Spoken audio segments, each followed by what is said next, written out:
सोचो अगर मैं कहूँ कि ह्यूमंस ने अर्थ पर नहीं मार्स पर हेलीकॉप्टर उड़ा दिया, बिलीव करोगे ये कोई हॉलीवुड मूवी नहीं, नासा की रियल अचीवमेंट है। इस हेलीकॉप्टर का नाम है इंजेन्युइटी। इसे नासा ने 2021 में मार्स पर पहली पावर्ड फ्लाइट के लिए उड़ाया था। सबसे बड़ा चैलेंज ये था कि मार्स का एटमॉस्फेयर अर्थ के एटमॉस्फेयर से लगभग 100 गुना ज्यादा पतला है। मतलब वहाँ हेलीकॉप्टर उड़ाना बहुत ही डिफिकल्ट था। लेकिन इंजेन्युइटी ने सिर्फ एक ही फ्लाइट नहीं की, बल्कि अपने ओरिजिनल मिशन से कई ज्यादा 70 से भी ज्यादा सक्सेसफुल फ्लाइट्स कंप्लीट की। That's amazing.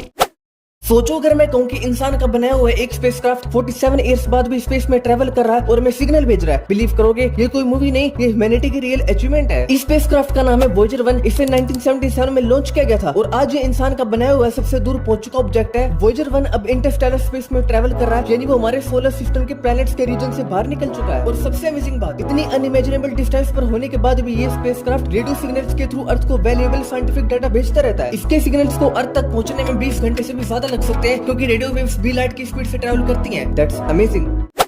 सोचो अगर मैं कहूँ कि इस वक्त आप 1570 किलोमीटर पर आवर की स्पीड से ट्रैवल कर रहे हो, क्या बिलीव करोगे? सबसे शॉकिंग बात, आपको इसका जरा सा भी एहसास नहीं हो रहा, क्योंकि अर्थ सिर्फ सन के अराउंड ही ट्रैवल नहीं करती, वो अपने एक्सिस पर भी कंटिन्यूअसली रोटेट करती है। अर्थ के इक्वेटर पर ये रोटेशन स्पीड लगभग 1670 किलोमीटर पर आवर की होती है। ये स्पीड एक कमर्शियल एयरप्लेन से भी कई गुना ज्यादा है। फिर हमें ये मूवमेंट फील क्यों नहीं होती? क्योंकि अर्थ के साथ साथ हम, हमारा एटमॉस्फेयर और हमारे आसपास की हर चीज भी एग्जैक्टली उसी स्पीड से मूव कर रही होती है। जब सब कुछ ही एक ही स्पीड और डायरेक्शन में स्मूथली मूव करता है तो हमें मोशन का एहसास नहीं होता। That's amazing.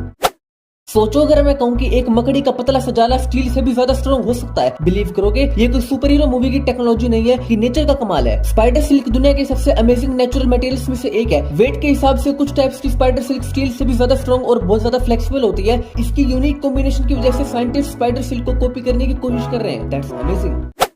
सोचो अगर मैं कहूँ कि आपकी बॉडी की बोन्स कंक्रीट से भी ज्यादा स्ट्रॉन्ग होती हैं, बिलीव करोगे ये सुनने में इम्पॉसिबल लगता है, लेकिन साइंस इसे प्रूव करती है। हमारी बोन्स सिर्फ हार्ड नहीं होती, बल्कि उनका स्ट्रक्चर उन्हें इनक्रेडिबली स्ट्रॉन्ग और लाइट वेट बनाता है। सेम वेट कंपेयर करें तो ह्यूमन बोन्स कंक्रीट से भी ज्यादा स्ट्रेंथ प्रोवाइड कर सकती हैं। लेकिन सिर्फ स्ट्रेंथ ही नहीं, हमारी बोन्स कॉन्स्टेंटली खुद को रिपेयर और रिबिल्ड भी करती रहती है। इसी वजह से साइंटिस्ट नेचर से इंस्पायर होकर ऐसे मटेरियल्स बनाने की कोशिश कर रहे हैं जो स्ट्रॉन्ग भी हो और लाइट वेट भी। That's amazing.